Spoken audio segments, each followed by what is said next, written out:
Hello everyone, thanks for tuning in. It's Dr. Dave again. Now today let's talk about diabetes mellitus.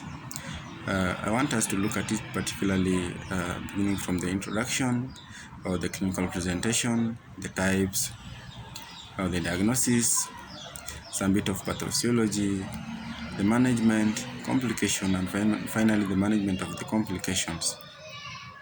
Now, what is diabetes mellitus?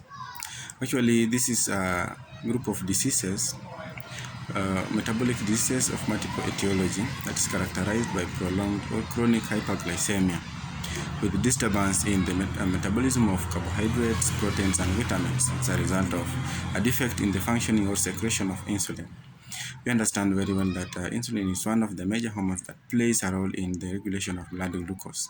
It's secreted in the pancreas, particularly by the beta cells of islet of Langerhans. In the islet of Langerhans, we have alpha cells, which secretes glucagon, beta cells, which secrete insulin, delta cells that secrete somatostatins, and PP cells, which secrete pancreatic polypeptides. Yeah, these are all hormones that plays a role in metabolism in the body. Now, what are some of the signs and symptoms of diabetes, or what will drive you for you to start thinking of a patient having diabetes mellitus? Number one, excessive thirst, excessive hunger, excessive urination, fatigability, numbness, blurring of vision, high frequencies of infection, and many others. So those are some of the presentations that will drive you to the laboratory workup. Now, what are the types of diabetes mellitus? Majorly, they are categorized into three basic types. That is type 1 diabetes, which is majorly known as insulin dependent. Here we will find that the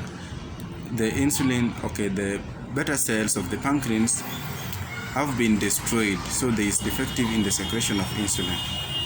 Then we have type 2 diabetes, which is insulin non-dependence. That means there is a problem with insulin sensitivity by the cells, right? Then the third one, we have gestational diabetes.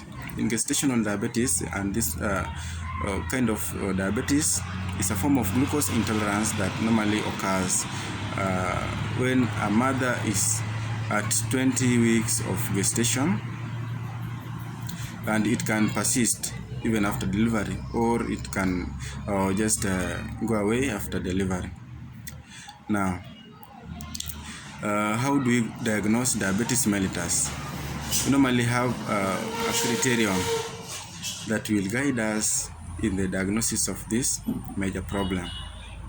And here, other than looking at the clinical presentations or signs and symptoms, we're going to do laboratory workup where you'll find some readings of blood glucose. Now, number one, we have fasting plasma glucose.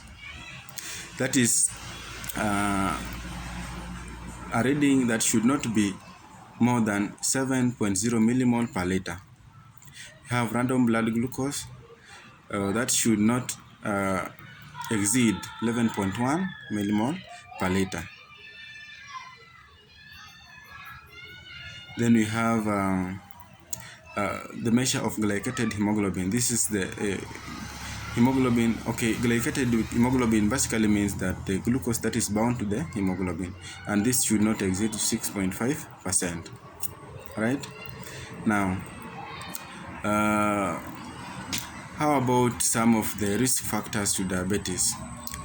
We have secondary causes of diabetes, which can include other systemic problems like hypothyroidism, have Cushing syndrome, and many other endocrine problems. Then a lack of exercise, obesity, diet, whatever we take, If we take a food substance which with a lot of concentration of glucose, you'll find that this one will be one of the predisposing factor to developing diabetes mellitus. Now,